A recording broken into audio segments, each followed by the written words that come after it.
It's Wednesday morning.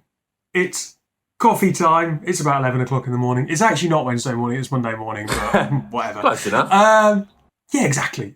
How are you, Jack? Very good today. I'm drinking out of my Eastbound and Down mug. That there is Kenny Powers.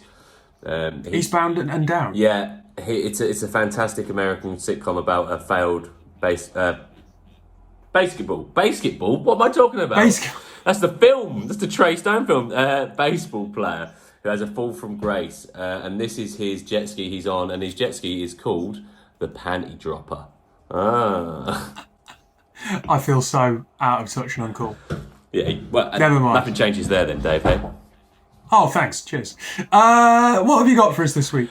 Okay, right. So I've got... It's a bit more of a boring, run-of-the-mill article, but I think people need to hear Should we skip it then? Okay. Yeah, no. People need to hear it because this weekend I went into the co-op and I was in a mask, my friend was in a mask, 2-3 other people weren't in a mask. Mm-hmm. It's not on. And the main argument is, and I saw you having a go at the anti-vaxxers and people like that who are rejecting. They're like, only half the UK would be up for an antidote or something like that. And it's like, well, anyway. So the article I've found from qut.education.au. So it's an Australian educational article. Yeah, right. It's got .au at the end. It must be serious. Bonza. So a new company, Cellular Air, will bring the world first virus filtering mask made from agricultural waste to market. So the material, which can filter nanoparticles smaller than the coronavirus, will be fast-tracked into production after proof of concept testing found it could filter nanoparticles smaller than 100 nanometers, the size of a virus, while retaining high breathability, which reduces wearer fatigue. Wearer fatigue. Doesn't this make you laugh? Could save your life. Could save someone else's life. Oh, but it's on my face. So not only will this kind of like have some kind of scientific backing and it's gone all the way to the top to fast track to push through, but it's comfier, it's better for the environment, and it can actually filter out the virus, so they say, whereas the other masks are more preventative, whereas this could be even more preventative, I guess. I mean, as I understand it, and I might be slightly wrong on this, but the mask is less about stopping you getting it and more about stopping you giving it to other people. I think so. Yeah, I think that's the general thing. And obviously there are going to be some people who have genuine reasons not for wearing masks. But there does seem to be a cohort of people who don't want to wear them because they think it's an affront to their civil liberties, which is frankly bullshit. As someone who is unexpectedly in the vulnerable category, I'm not going to get overly preachy, but you don't know who's at risk and who's not. And just because you're not at risk doesn't mean that you have to be a dick about it. Frankly. It's true. And for the sake of a slight bit of discomfort, let's say, when you go into a supermarket. Oh, and it's horrible. It's horrible at the minute. It's, when it's in the mid-30s, it's not nice. No, it's not nice. It's not, but at the end of the day... spare a thought for... Look, sorry to jump in, but I was watching ER last night and kind of struck us, surgeons, obviously... They've been wearing... I don't know why it took me ER to realise this. You went straight to ER, yeah.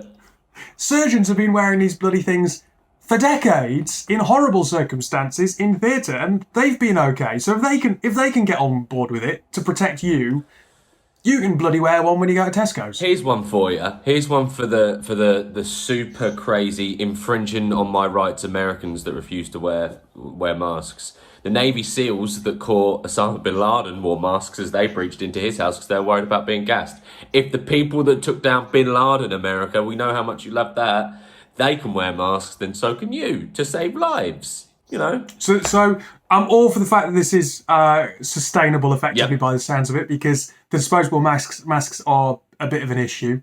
But yeah, good article, pertinent, Jack. Not just a silly one this time, hey? No. I've got one from Nova, so wearenova.co.uk. It's written by Megan McClatchy. I hope I've pronounced that right. Probably haven't. Yeah. Yeah, exactly. So the article headline is, are founders in the Northwest at a disadvantage compared to their London counterparts? Bit of north-south divide, right? So reports and data show positive story for the Northwest startup ecosystem, with Tech Nation reportedly citing Manchester as Europe's fastest growing major tech cluster. with investment growing from 48 million in 2018 to 181 million in 2019. Wow. Right. Despite this, the comparison to London and its ecosystem still raises some questions. Northwest having a comparatively small number of businesses formed versus the capital last year. So actually, it's 11,000 versus 221,000. Right. Okay. Despite the fact that actually the Northwest population 7 million versus 8.9 million in London. Although remember the Northwest is Liverpool and Manchester. You're talking about quite a big geographical region. Yeah. And it also talks about unicorns. Whether or not that's a good indicator or not, who knows? But 5 compared to 43. But there's always going to be, the numbers are always, I think, we need to worry less about how many there are and how many are actually succeeding and doing well and, you know, moving us forward. You can have 40,000 or whatever startups happen in London every year, but we know that half of them will probably fail. So is there more of a northwestern steeliness to see the startups through and they last longer than London-based startups? I don't know, but I mean, we know the innovation is there in Manchester and Liverpool, but I always think the numbers are always going to be much, much higher in London because of the pull of the city. And that's not to say that Manchester and Liverpool don't have a pull. So I think the interesting question here, and the article goes and interviews 4 different founders, okay, from the region to get their perspective on it. There's a really interesting few comments from Joe Morphy, who's entrepreneur and co-founder of Innovate Her, who's based in Liverpool, and raises the point that typically the investment community wanted you to be close in proximity to them, but post-pandemic, where people are working from home, well, surely that doesn't really matter as much. The whole article talks about access to talent. Again, is that such of a draw? And it makes the really good point that actually the living costs being cheaper in the north might make it easier to get your company off the ground, because when money is tight at the beginning, if you've got a little bit more because your living costs are low, that's going to be a really big advantage.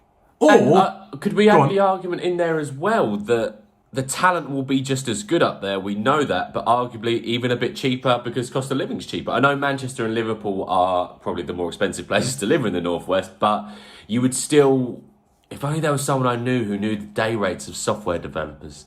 I mean, look, Jack, do clusters matter post-pandemic? I mean, is this article being torpedoed to a certain extent by the pandemic? I think there's 2 ways you can go down. Like, yes, this whole like working from home, working remotely thing can really work. The huge thing about every startup that we hear from every startup founder is those first few days or those first few months where we're working 24 hours a day, building culture, hiring people, letting people go, really in the machine as they begin to build it around themselves is a huge cultural piece for startups. Every startup founder that you've interviewed that we've listened to has that kind of story, has that kind of bootstraps, backs up against the wall, let's get into the office and hog it out all night. And I think they really thrive in that environment. Now, that's not to say that, you know, that can't be changed into someone's garage, like, you know, your Steve Jobs and Jeff Bezos? Yeah, of the world, you know, starting in their garage and stuff. But I think, yeah, you can start up and still be remote and access talent anywhere, but there's a huge part in that startup culture, which is that getting stuck in, getting dirty and all being in it together. And that might be harder to replicate remotely. Interesting points. Right, look, let's wrap it up, finish our coffees. Mine's probably going cold.